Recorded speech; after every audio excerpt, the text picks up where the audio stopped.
Le gouvernement des États-Unis et celui de la France assurent que l'armée arabe syrienne, l'armée légitime de l'État syrien, a procédé à un massacre chimique dans la banlieue de Damas, dans la ceinture agricole, la Ghouta, qui entoure Damas, le 21 août dernier. Dans cette banlieue à l'est de Damas, un assaut au gaz neurotoxique aurait été mené par l'armée syrienne. Cette hécatombe survient alors qu'une commission des Nations Unies enquête actuellement en Syrie sur l'usage d'armes chimiques. Mr. Sellstrom and Ms. Kane said we need 3 weeks in order to establish whether chemical weapons had been used or not. I mean, Western countries are always very scientific and they go by the law and they wait for the results and they investigate. Why, when it comes to something concerning our countries, they say it is believed that the Syrian government used chemical weapons? Why don't you wait for the specific scientific results of a neutral UN committee that is investigating? Damas utilisant des armes chimiques, Poutine n'y croit pas du tout. Pour le président russe, c'est même une absurdité totale.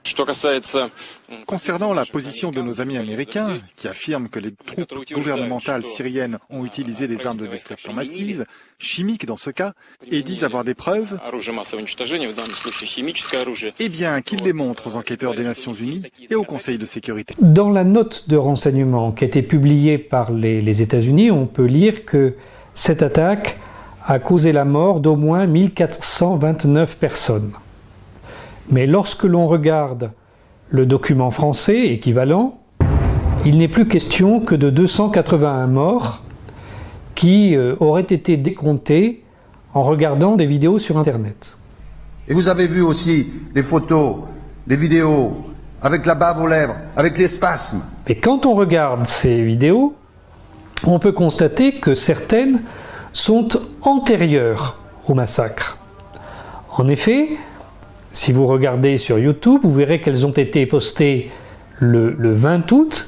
Vous pouvez constater que dans les scènes d'extérieur, le soleil est à son zénith, donc il est aux environs de midi. Et ça ne peut pas avoir été posté le 21 août, ça a nécessairement été enregistré avant cette date. Il faut regarder ces images. Des enfants comme ça, allongés, avec des linceuls, pas une blessure, pas une goutte de sang. Et ils sont là. Et ils dorment pour toujours. Et effectivement, si vous regardez ces vidéos, vous allez voir que beaucoup d'enfants sont en train d'agoniser. Ce sont tous des enfants du même âge. Il y a aussi des adultes, mais les adultes sont tous des hommes et généralement des hommes dans la force de l'âge, des combattants. Il n'y a aucune femme, à 2 exceptions près, il n'y a aucune femme parmi les victimes annoncées sur les 1429 dénombrées par les États-Unis. Il n'y aurait que 2 femmes. La première chose qui frappe, c'est que les enfants ne sont pas accompagnés. Ça, c'est très choquant dans la culture proche-orientale, parce que jamais on ne laisse les corps des morts sans les accompagner. A fortiori lorsqu'il s'agit d'enfants. Pourtant, ces enfants sont sans parents. Et puis, on les voit dans les mains de gens qui sont présentés comme un personnel soignant essayant de les sauver, mais on ne comprend pas bien ce que fait ce personnel soignant. Et en fait, il y a une raison toute simple, c'est que they kidnapped the children and men from the villages of Latakia and they brought them here, put them in one place and used chemical weapons against them. That's the story that the villagers in these villages know. But why don't you leave it to the UN Commission? Ils ont été enlevés lors d'une attaque des djihadistes contre des villages alaouites fidèles au gouvernement. La plupart de leurs familles ont été massacrées, certains ont survécu. Et ces enfants, dont on était sans nouvelles pendant 2 semaines, ont en fait ressurgi sur ces vidéos. Ceux dont les familles sont encore vivantes ont été reconnus par elles et ces familles ont porté plainte pour assassinat. Parce que si on ne comprend pas sur les vidéos les soins qu'on est en train de prodiguer, c'est simplement qu'on ne les soigne pas, on est en train de leur faire des injections intraveineuses de poison pour les assassiner devant les caméras.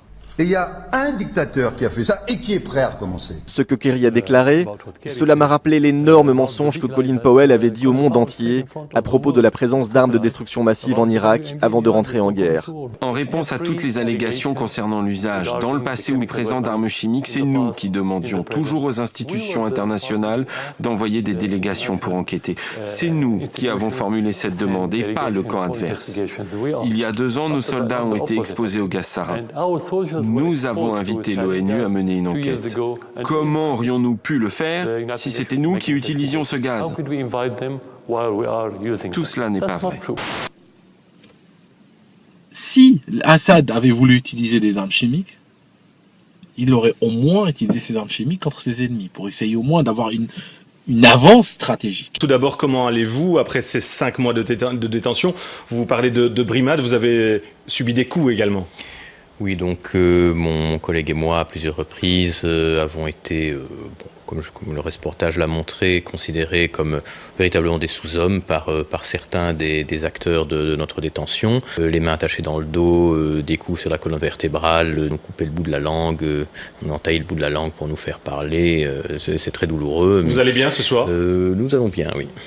Pierre Piccinini, ce midi sur RTL, en vous appuyant sur ce que vous avez entendu durant votre séquestration, vous affirmiez, je cite, que c'est un devoir moral de dire que ce n'est pas le régime syrien de Bachar el-Assad qui a perpétré une attaque chimique en Syrie. Donc, à vous entendre, armes chimiques il y a bien eu, mais responsable, ce n'est pas le régime de Bachar el-Assad. Ce n'est clairement pas le régime de Bachar el-Assad. Qui alors? Il y a cette information qui pourrait faire l'effet d'une bombe. Vous dites en effet que vous détenez des preuves selon lesquelles ce sont les rebelles eux-mêmes et pas le régime de Bachar el-Assad qui ont utilisé des armes chimiques le 21 août dernier, c'est bien ça? Ça, nous en sommes certains suite à une conversation que nous avons surprise. Et même s'il m'en coûte de le dire, parce que depuis mai 2012, je soutiens férocement l'armée syrienne libre. Pensez-vous ce soir que la communauté internationale peut encore intervenir et soutenir l'opposition syrienne, ou cela paraît totalement impossible vu l'état de cette opposition? Alors cette opposition, elle s'est complètement délitée. En tout cas, l'armée syrienne libre, qui était composée de citoyens en révolte encadrés par des officiers laïcs et des démocrates déserteurs qui voulaient en finir avec ce régime, on ne l'a pas soutenue en son temps. Elle s'est véritablement évaporée. Et aujourd'hui, la révolution est submergée par un banditisme structurel d'une part, et d'autre part, ces katibas islamistes qui également viennent de plus en plus de l'étranger, d'Afghanistan, d'Asie centrale. Je pense qu'il serait fou et suicidaire alors pour l'Occident de soutenir ces gens-là. Je parlerai d'une expérience personnelle que j'ai vécue donc durant ces 5 mois de détention desquels je sors. Avec mon collègue italien, journaliste à la Stampa, nous avons entendu une conversation qui impliquait un général de l'armée syrienne libre et un officier des brigades Al-Farouk. Et cette conversation que nous avons surprise à la suite des événements d'Al-Ghouta que vous connaissez, c'est-à-dire de la banlieue d'Hamassen, dans laquelle a été utilisé par une des parties du conflit encore indéterminée le gaz qui est déterminé maintenant comme du gaz sarin, qui a provoqué la mort de plusieurs centaines de personnes. Eh bien, cette conversation nous a permis d'établir, me semble-t-il, en tout cas ce sont mes conclusions, que le gouvernement de Bachar el-Assad n'est pas responsable de cette attaque chimique et qu'il s'agirait d'une mise en scène organisée par un groupe rebelle qui a perdu le contrôle de ce produit, ce qui a provoqué ce très grand nombre de morts. Vous avez conscience, Pierre Piccinini, que c'est un pavé dans la mare qui va à l'encontre des combats qui sont menés pour l'instant par plusieurs pays, comme les États-Unis ou la France, qui souhaitent engager des frappes contre le régime de Damas? Alors, c'est effectivement quelque chose qui nous a posé problème dès que nous avons été mis au courant de cette réalité.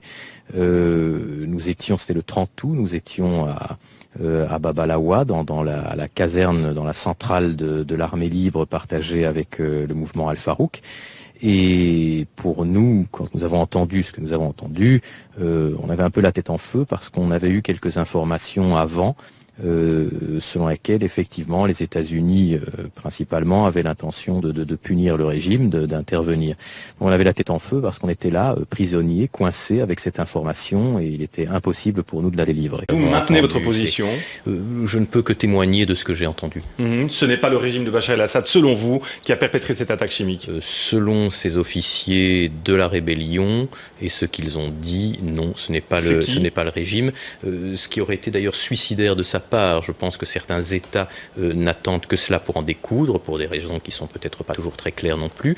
Le régime ne pouvait pas leur faire plus beau cadeau que d'utiliser cette arme qui, de toute façon, dans la banlieue de Damas, militairement ne leur rapportait pas grand-chose en termes de gains. La justice française va enquêter sur les sociétés qui ont fourni à Saddam Hussein les gaz qui ont été utilisés lors du génocide des Kurdes irakiens d'Al-Abja en 1988.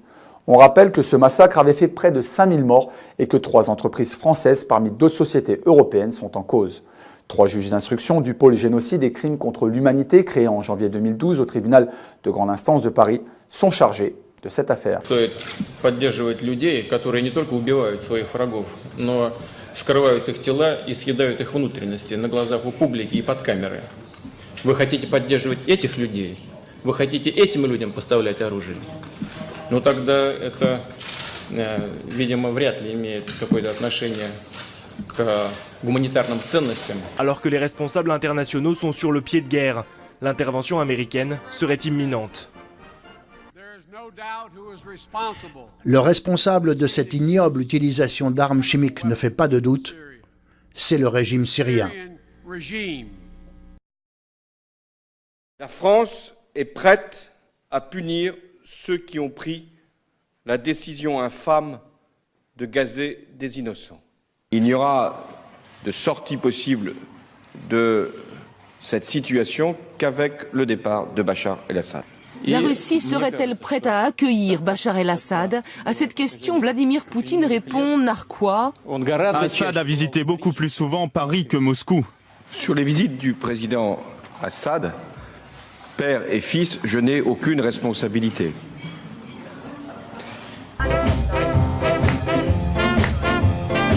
Le Premier ministre britannique David Cameron présentait cet après-midi au Parlement une motion qui condamne l'attaque chimique en Syrie et ouvre la voie à la possibilité d'une action militaire contre le régime de Bachar el-Assad.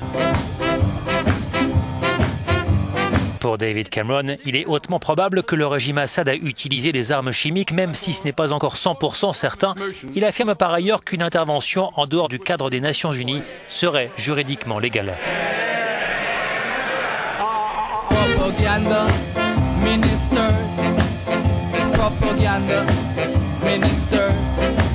Only 11% of the public, according to the Daily Telegraph this morning, support Britain becoming involved in a war in Syria. Can ever a British government have imagined sending its men and women to war with the support of just 11% in public opinion? As I heard the front benches describe how bad he was, I wonder just why the former Prime Minister forced Her Majesty to billet him in her guest room at Buckingham Palace just a few years ago, and how a former Prime Minister recommended him for an honour, and how he was hailed in all corners as a moderniser.